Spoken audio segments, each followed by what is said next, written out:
Hai guys, kita bersama Bang Boy. Bang Boy lagi semangat ini. Kenapa? Karena nggak sia-sia ngawal sidang Nikmir. Karena ada ilmu baru guys, yaitu amicus curiae. Nggak tahu ini apakah tepat ejaannya curiae, curiae. Nggak tahu. Tapi ini ilmu baru. Kita bahas ini, bahkan oh my god, bebas ini. Langsung ini dia reaksinya. Aku minta doanya, semoga tanggal 28 lancar semua. Nah itu aja, doain aku ya. Nah, doain guys juga supaya ketika hakim membaca pernyataan dari praktisi hukum, sahabat pengadilan, amicus curiae, supaya hati hakim itu terketuk. Ya, karena inilah yang menggoncang kemarin juga di persidangan.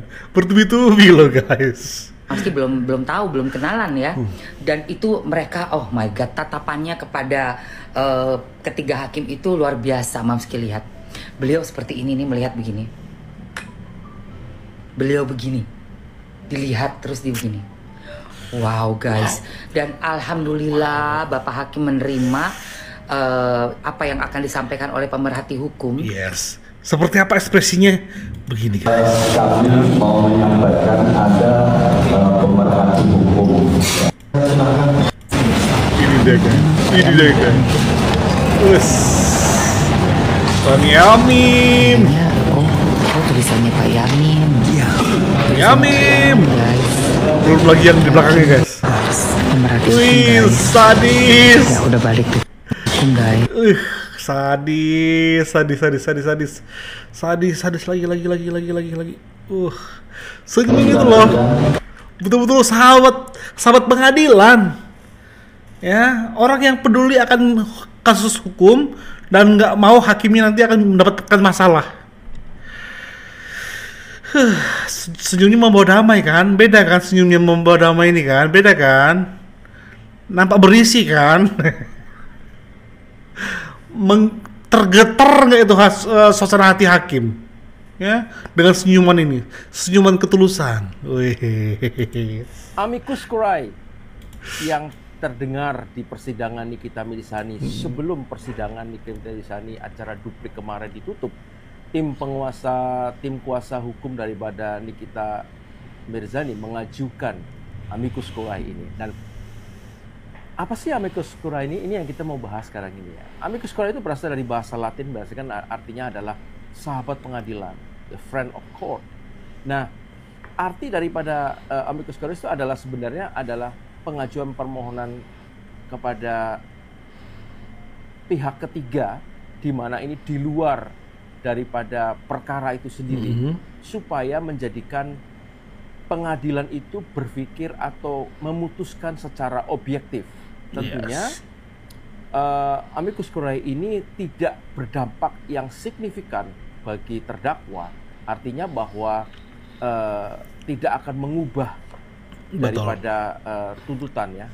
Dan amicus curiae itu bukan merupakan sebuah bukti, tetapi amicus curiae ini bisa dibuat sebagai acuan atau mempengaruhi persepsi, cara berpikir dari hakim itu sendiri. Jadi inilah tujuan daripada tim penguasa hukum, dan ini merupakan langkah yang smart menurut aku ya, di saat hari-hari terakhir ketika hakim ingin memutuskan apa yang akan terjadi setelah ini ya kepada Nikita Mirzani tentunya. Dan tentunya tujuan ini adalah untuk menekan supaya di situ ada moral yang penting di dalam kasusnya Nikita Mirzani, sehingga hakim tidak bisa berpikir secara jernih dan bisa berpikir secara baik di dalam kasusnya Nikita Mirzani. Tentunya juga tujuannya ini juga amicus curiae itu juga membangun suatu opini publik bahwa ternyata dengan kasus terenggiling ini yang ditangani oleh Donna Sihombing ini mengalami sesuatu yang cacat hukum atau sesuatu yang tidak sesuai dengan keadilan yang mesti harus diterapkan dalam pengadilan itu sendiri. Dan tentunya tujuan-tujuan ini akan bisa membantu supaya perkara Nikita ataupun yang telah yang telah kita lalui bersama-sama ini, yang kita bisa ikuti bersama ini, dapat menjadikan perhatian yang khusus bagi hakim, sehingga keputusannya benar-benar keputusan yang memberikan keadilan buat Nikita Mirzani.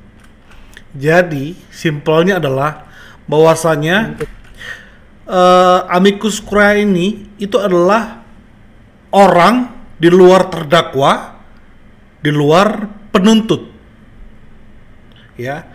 Jadi dia adalah pemerhati persidangan dan dia punya basic hukum tentunya, ilmu hukum dikuasai banget, dan dia menjadi sahabat pengadilan, ya. Dia bersahabat dengan pengadilan, dia ingin ngasih pandangan hukumnya dia mengenai kasus ini, tentunya lewat yang draft yang sudah diterima oleh hakim. Dan syukurnya guys ya, kalau hanya Yamin doang, maka betul bahwasanya ini berarti bukan orang independen, karena Yamin sering dia membela Nikmir. Tapi ingat, ada beberapa orang lain juga yang termasuk dalam amicus curiae. Tapi dari perspektif Bang Yamin dulu guys ya, kita saksikan. Ya, ini mungkin pertimbangan Bang Yamin apa mungkin memperhatikan persidangan kita sendiri sampai akhirnya mengajukan amicus curiae. Ya, terima kasih. Kita memang mengikuti penegakan kita memang pemerhati hukum. Ada beberapa orang sebenarnya, bukan saya sendiri. Ada jaksa senior yang sudah paripurna, ada pengacara senior. Jadi kita menggunakan pemerhati agar kita sifatnya seimbang, objektif dan ilmiah. Nah, di dalam penegakan kasus Mbak Nikita Mirzani banyak kejanggalan dari dakwaan, dari proses awal itu banyak kejanggalan. Dakwaannya bermasalah, tidak sesuai dengan surat edaran Jaksa Agung tahun 1993 tentang bentuk dakwaan. Nah, sehingga dalam proses pemeriksaan atau pembuktian itu tidak ada yang fokus dia.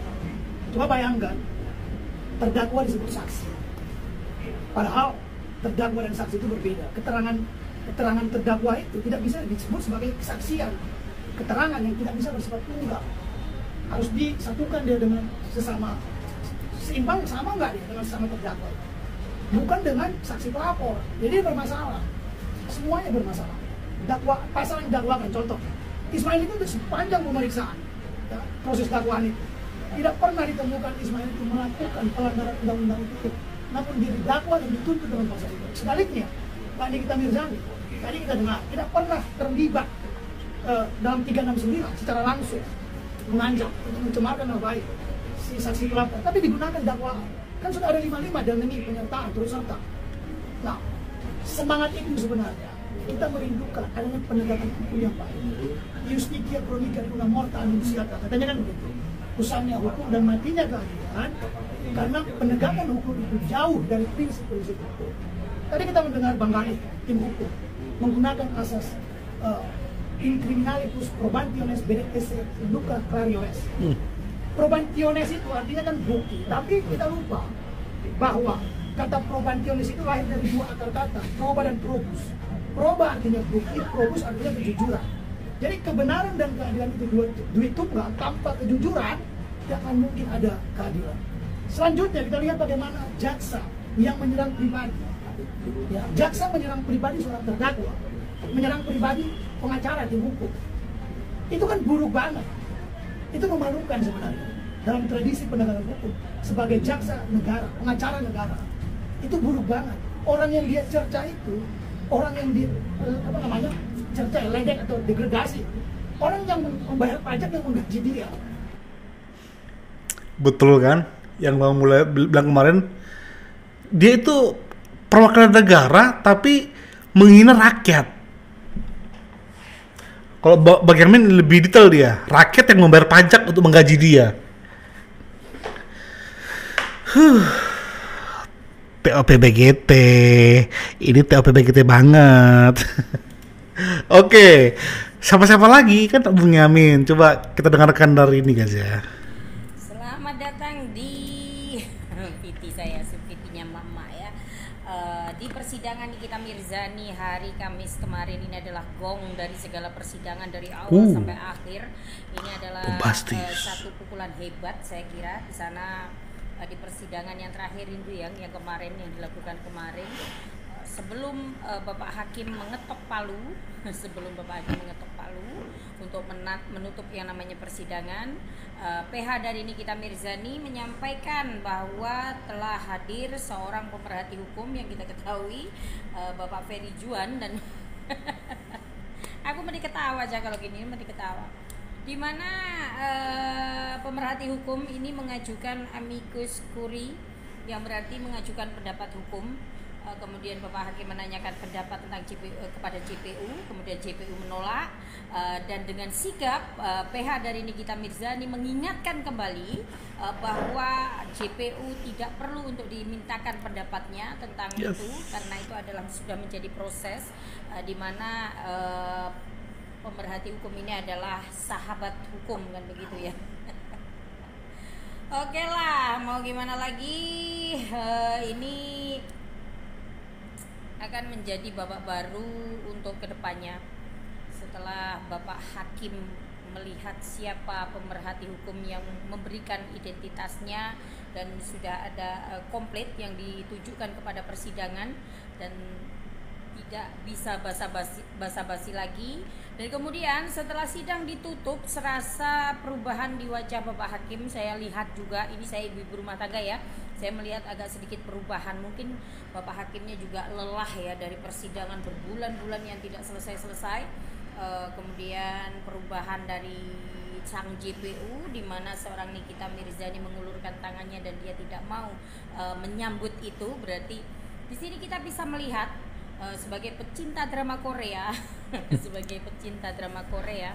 kita ketahui di sini kalau yang namanya pemerhati hukum sampai turun tangan, kita ketahui ada sesuatu hal yang memang perlu untuk diurai. Walaupun di dalam hukum, pemerhati hukum ini tidak ada masuk ke dalam ranah sidang perkaranya, tetapi pemerhati hukum ini menunjukkan bahwa sahabat dari persidangan ya, ini kalau sahabat pengadilan begitu. Jadi kita tahu, kita lihat babak selanjutnya dari persidangan ini akan banyak hal-hal besar yang akan terseret di sini. Itu kalau saya melihatnya ya, sebagai ibu rumah tangga yang suka dengan drama-drama Korea begitu. Apakah ini akan menjadikan aroma-aroma kebebasan seorang Nikita Mirzani ada di depan mata? Saya tidak tahu, tetapi